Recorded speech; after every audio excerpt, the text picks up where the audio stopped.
Salut à vous les narvalos de la queue de détente, j'espère que vous allez bien. Alors essayez de rester jusqu'au bout de la vidéo, c'est très important ce que je vais dire puisque je vais revenir un petit peu sur la défense du domicile et plus particulièrement sur la défense des biens et des personnes puisque ce sont deux choses complètement différentes, d'accord? J'ai préparé plusieurs armes et j'aimerais votre avis.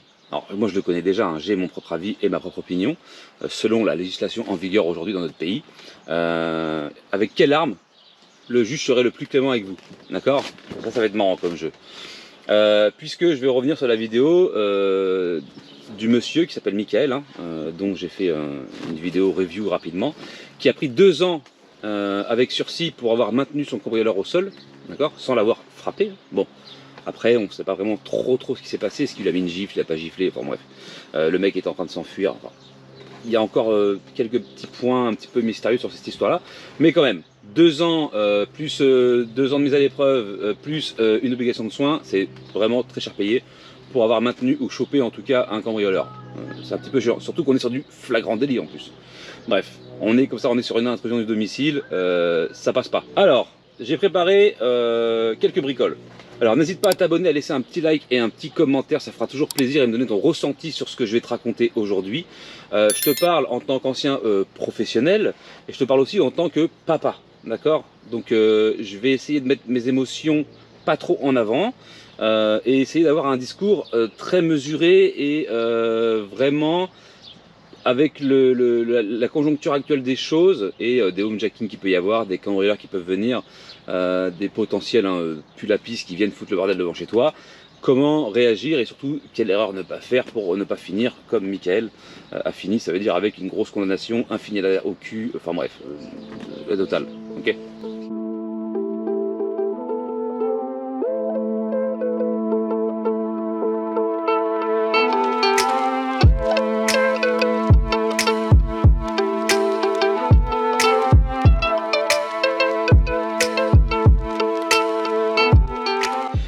J'ai sorti mon baltrap. Alors, pourquoi j'ai sorti mon baltrap? J'ai sorti un baltrap, un fusil à pompe, ma levier sous garde et une arme à blanc.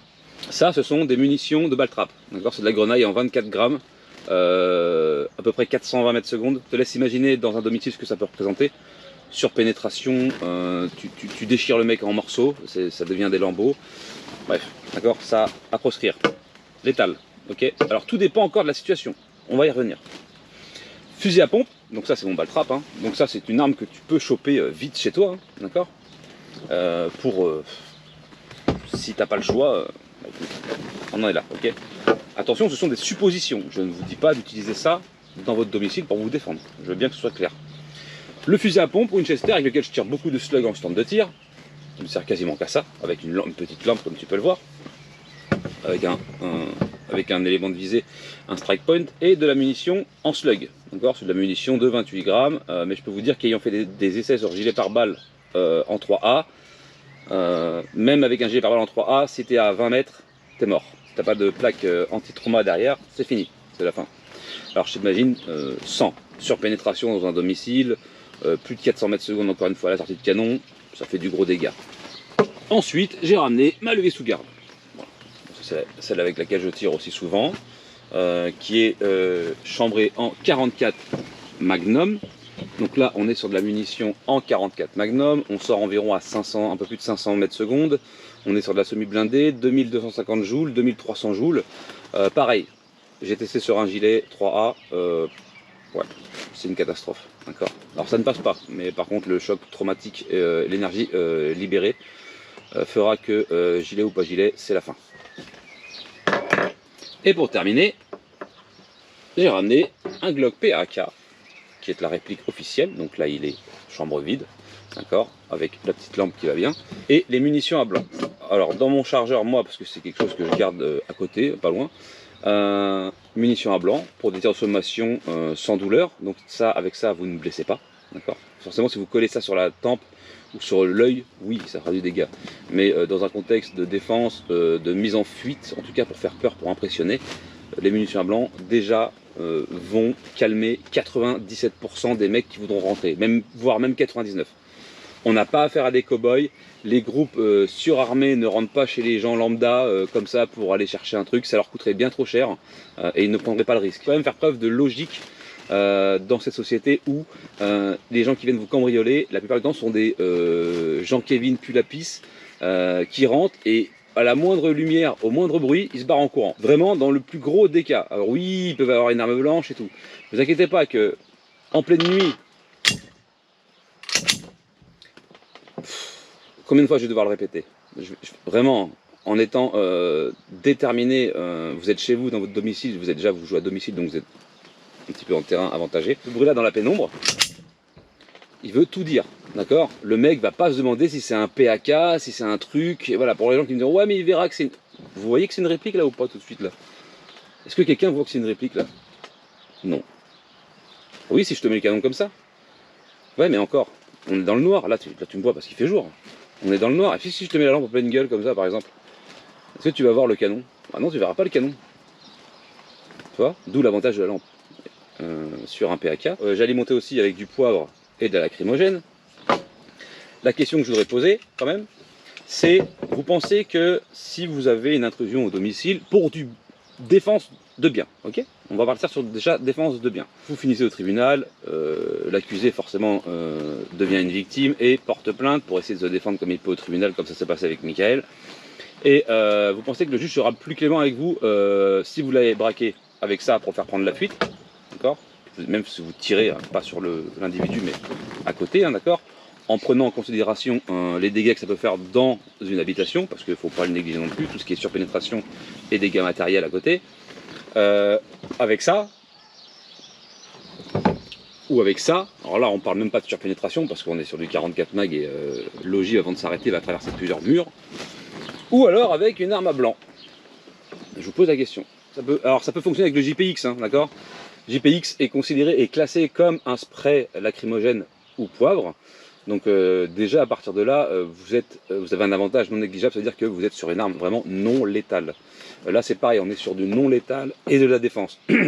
Alors bien sûr on sort pas de chez soi pour faire le cow-boy parce que le mec il gueule dans la rue, parce qu'il a bu un coup, il rentre chez lui, il a picolé, il chante et toi t'es pas content parce que bah, t'as envie de dormir, tu vas pas lui braquer sur la gueule, vas-y casse-toi enculé, voilà, bon là t'auras des problèmes c'est sûr. C'est pas fait pour aller sur la publique. Mais dites-moi, en toute logique, en toute bonne foi, et je veux de la bonne foi, je veux pas des gens texans parce que eux ils vont me tartiner le fion encore et ils vont me gonfler. Quelle est pour vous la meilleure riposte en tout cas à une intrusion? On va parler d'intrusion, intrusion pour un vol de biens. On parle pas de menaces d'armes blanches, on parle pas de menaces, on parle de 3 pélos comme l'histoire de Michael là. Vous sortez, vous gueulez, les mecs commencent à prendre la fuite, vous tirez une fois en l'air avec un PAK, ça les fait courir encore plus vite, et ne t'inquiète pas, ils vont cavaler beaucoup plus vite, hein, qu'on le veuille ou non, que ça plaise ou pas, parce qu'ils ne sauront pas ce qu'ils ont derrière, hein, et ils ne chercheront pas à savoir d'ailleurs, au final. Et là, vous ne blessez personne, vous n'avez séquestré personne, vous n'avez mis en danger la vie de personne, etc. Donc je pense que le juge et la justice qui court actuellement, et qui n'est pas une... Je vais vous le redire, je la trouve nulle à chier, et c'est comme ça, mais c'est pas autrement, sera beaucoup plus clémente avec quelqu'un qui a fait preuve de réflexion, et en tout cas à utiliser quelque chose qui ne représente aucun danger. Au pire, le poivre, hein, bah, c'est pareil, c'est du spray, donc au pire, t'en prends dans la gueule, et puis lui aussi, et puis tout le monde est claqué, et puis c'est fini, ok? Enfin, quand je dis claquer, ça veut dire que tout le monde en a pris plein la gueule et puis bah, l'infraction elle est finie puisque du coup bah, le mec peut plus agir et toi non plus. Mais en tout cas tu sais que c'est gazé et que t'as plus qu'à faire le 17, d'accord? Et souvent faites le 17, ça laisse toujours une trace. Ou alors vous pensez que un gros coup de 44 en pleine gueule ou dans le dos, hein, puisque la personne s'enfuit, surtout pour du bien. Voilà. Alors j'ai envie de vous dire tout de suite, hein, pour un cambriolage, et c'est moche, hein, et encore une fois on en revient à la justice française. Pour une intrusion et un cambriolage et une atteinte au niveau des biens et pas des personnes, hein, donc la vie de personnes est en danger, une balle, même de face, c'est la prison, d'accord? C'est un homicide volontaire. On n'est même pas sur de l'homicide involontaire, on est sur de l'homicide volontaire, d'accord?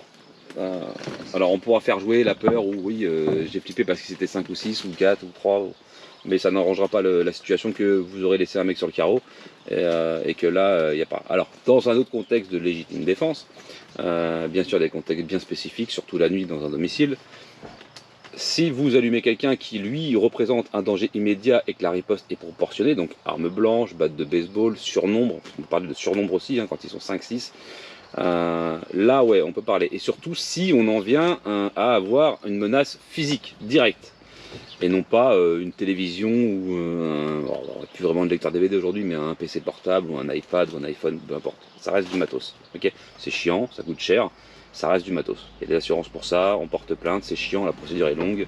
L'autre il s'est rincé et je sais que ça fera chier la plupart des gens et mon discours il est vraiment fait pour tout le monde. Ça fait chier que quelqu'un rentre chez toi pour te prendre tes biens, que tu t'es fait chier à t'acheter. Voilà. Qu'on soit d'accord sur le principe. Est-ce que ça mérite de blesser gravement, d'handicaper ou d'ôter une vie? J'aurais quand même, ça c'est le côté pédagogique de la chaîne. Je suis obligé d'y revenir assez souvent parce que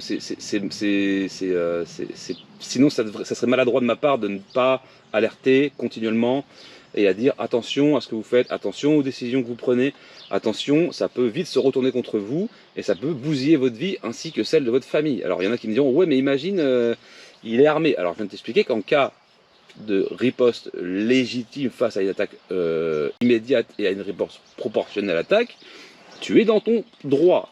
C'est ce qui a écrit sur le papier. Encore une fois, ce n'est pas ce qui se passera forcément au tribunal devant un juge.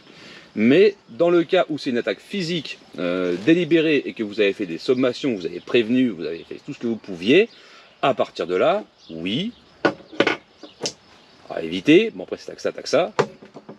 Et oui, pareil à éviter. Enfin bref, c'est un peu compliqué. Mais en tout cas, la riposte sera proportionnée, puisque un objet qui peut causer la mort devient une arme par destination, pouvant causer la mort, ainsi que vous allez riposter avec une arme qui peut causer également la mort, donc la proportionnalité est établie. Si c'est pas le cas, on en revient au bon vieux pistolet à blanc, pistolet d'alarme, comme tu préfères, ou le JPX.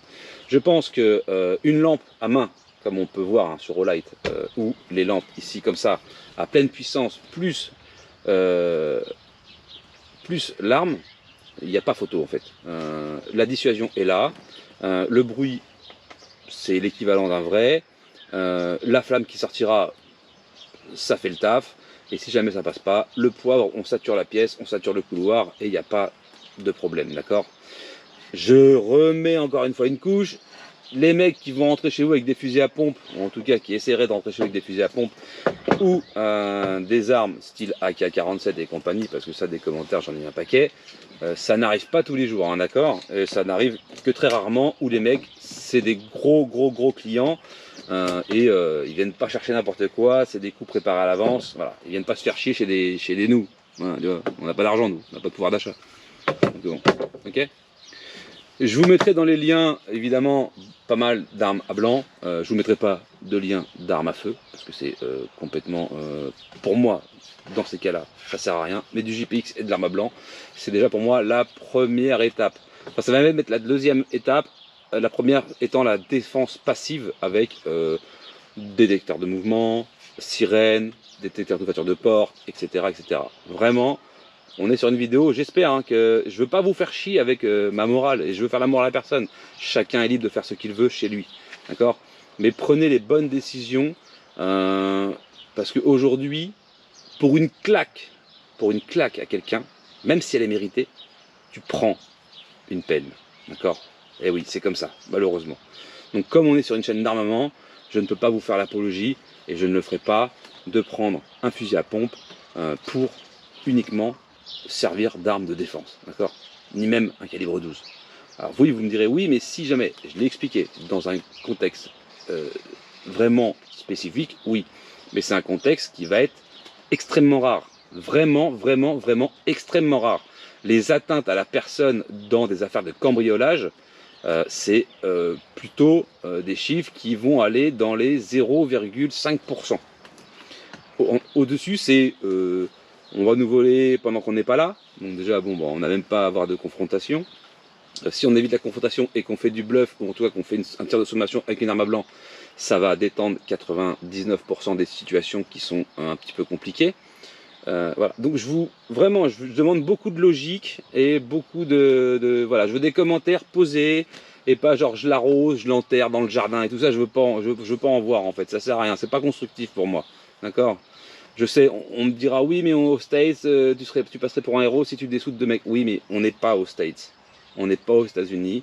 On est en France. Et malheureusement, la loi française est faite comme ça. Elle est mal faite, je vous l'accorde, mais elle est faite comme ça. Et tant que ça ne changera pas, vous aurez plus tendance à être des accusés que des victimes. Sachez-le, c'est comme ça. On n'y peut rien, même si c'est regrettable. Ok ? Je vous mets tout ça en description, vous avez le groupe Facebook, le groupe Discord, venez nous rejoindre pour qu'on puisse discuter de notre passion. Demain, je vous donne rendez-vous pour une autre vidéo puisque je vais aller tester mon fameux SIG P320 RX Romeo. Je vais essayer de prendre un peu la levée sous garde pour faire un petit peu de sanglier courant et pourquoi pas, je vais tenter de persuader mon pote, en tout cas mon pote, celui qui tient le stand de tir de Châtelaillon, si je peux faire un peu de sanglier courant avec de l'arme de poing histoire de délirer. Bon, c'est pas fait pour, mais c'est pour délirer. Ok ? Toujours un compte abonné, il y a les liens PayPal et Tipeee si tu veux soutenir la chaîne, tu le fais comme tu peux. Demain, je reçois aussi du matos de chez Maxi. J'ai un pistolet autonome, à énergie autonome, pardon, à plomb en 5.5 à vous présenter.